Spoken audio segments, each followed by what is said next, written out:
भाई जो गुरु बचन पे डट गए, कट गए फंद 84 के। इसलिए परमात्मा स्वयं प्रैक्टिकल क्रियावंत करके उदाहरण पेश करते हैं।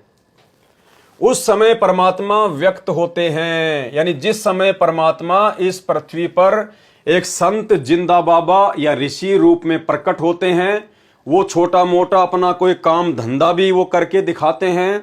और सुमरण कैसे किया जाता है, भक्ति कैसे करनी है, पांचों यज्ञ कैसे करने हैं, वो सारी भक्ति क्रियाएं भी परमात्मा स्वयं करके दिखाते हैं। ऐसी स्थिति में परमात्मा कौन से रूप में होते हैं?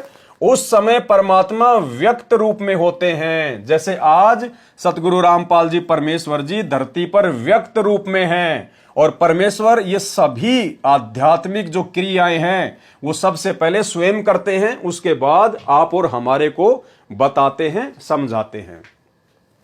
इसलिए परमेश्वर को 2 बार नमस्कार नमो नमो कहा है। यानी मंगलाचरण में ये जो परमेश्वर जी ने वाणी कही है कि गरीब नमो नमो सतपुरुष को और नमस्कार गुरु की नहीं, तो परमेश्वर कहते हैं इसलिए परमात्मा को व्यक्त और अव्यक्त दोनों रूप में 2 बार नमो नमो अर्थात नमस्कार कहा है। यानी परमेश्वर के एक रूप को जो सतलोक में वे बैठे रहते हैं अव्यक्त रूप में, निर्गुण रूप में, एक तो उस रूप को नमो नमो के तहत नमस्कार कहा जाता है, और दूसरा जो नमो शब्द है वही अव्यक्त परमात्मा, निर्गुण परमात्मा जो सतलोक में बैठा है, जब वो संत रूप में धरती पर प्रकट होता है, एक तत्वदर्शी संत के रूप में, जिंदा बाबा के रूप में या किसी ऋषि के रूप में समय अनुसार, तो दूसरा जो वो नमो शब्द है वो उस व्यक्त सतगुरु के लिए, उस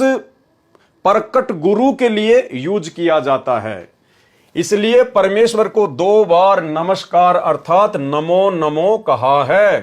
फिर गुरु जी को नमस्कार करने का प्रावधान है। अब ये आपने थोड़ा सा भाई और बहनों यहां पे समझना पड़ेगा। अब ये तीसरा रूप हो गया, तीसरा रूप हो गया, क्योंकि 2 रूप तो हमने पहले पढ़ लिए, परमात्मा के व्यक्त और अव्यक्त रूप। और जो 2 बार नमो नमो लिखा है वो केवल परमात्मा के 2 ही रूप के लिए लिखा हुआ है। एक परमात्मा सतलोक में अव्यक्त रूप में, दूसरा जब वो परमात्मा सतगुरु बन के आता है धरती पर व्यक्त रूप में, उसके लिए।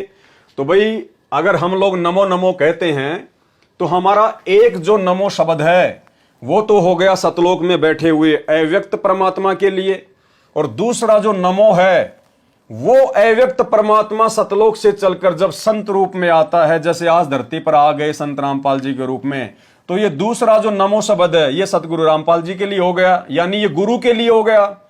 फिर ये तीसरा रूप कौन सा आ गया? फिर गुरु जी को नमस्कार करने का प्रावधान है। यहां परमेश्वर अपने आप को छुपाते हैं, परमात्मा से भिन्न दर्शाते हैं, जबकि ऊपर उन्होंने स्पष्ट कर दिया कि नमो नमो यानी एक रूप में परमात्मा सतलोक में, और दूसरे रूप में गुरु रूप में, संत रूप में जब वो धरती पर आता है तो उसके लिए कहा जाता है। तो दोनों रूप फाइनल हो गए। फिर तीसरा रूप ये गुरु जी का कौन सा आ गया? यानी आप और हमने समझना पड़ेगा कि हमारे गुरुदेव भगवान इस अपने दूसरे रूप के तहत धरती पर स्वयं ही प्रकट हैं, स्वयं ही ये सतगुरु रूप में कबीर परमात्मा व्यक्त रूप में धरती पर प्रकट हैं। यानी दोनों रूप एक ही हैं। अव्यक्त भी यही सतगुरु रामपाल जी हैं जो सतलोक में बैठे हैं, और व्यक्त रूप में भी यही सतगुरु रामपाल जी हैं जो अपने दूसरे रूप में धरती पर तत्वदर्शी संत की भूमिका में आप और हम अपनी प्यारी आत्माओं को वर्तमान में ज्ञान समझा रहे हैं। अन्यथा फिर यहां तो तीसरे नंबर पे आ गए गुरु जी, यानी 2 नंबर तो ये हो गए, नमो नमो अव्यक्त रूप व्यक्त रूप, और तीसरा फिर गुरु जी को नमस्कार करने का प्रावधान है। तो गुरु जी तो तीसरे नंबर पे आ गए, जबकि स्वयं परमात्मा की वाणी है कि गुरु बड़े हैं गोविंद से। यदि आप किसी को परमात्मा मानते हैं, जैसे वर्तमान में संगत इस कागज की फोटो को, तो परमात्मा ने कहा कि गुरु बड़े हैं गोविंद से, आपका गुरु इस गोविंद से बड़ा है, जिसको आप भगवान समझ रहे हैं, परमात्मा समझ रहे हैं। तो यहां फिर गुरु जी को तीसरे नंबर पर क्यों रखा? तो ये परमेश्वर अपने आप को छुपाते हैं, अंत तक अपने आप को छुपाएंगे। और ये ज्ञान परमात्मा ने इसीलिए दिया है कि हम अपने गुरुदेव भगवान की वास्तविक स्थिति से रूबरू हो जाएं, उनको पहचान जाएं और ज्ञान आधार से हम अपने गुरुदेव भगवान की परमात्मा के रूप में पहचान करें। फिर गुरुजी को नमस्कार करने का प्रावधान बताया है। फिर सुर, देवताओं, नर, सर्व मानव शरीरधारी प्राणियों का सत्कार करने को कहा है, क्योंकि जिन प्राणियों को मानव शरीर प्राप्त है वे बहुत पुण्यकर्मी जीव हैं। मानव शरीर प्राप्त करके जो भक्ति करते हैं वे ऋषि मुनि भक्त कहलाते हैं।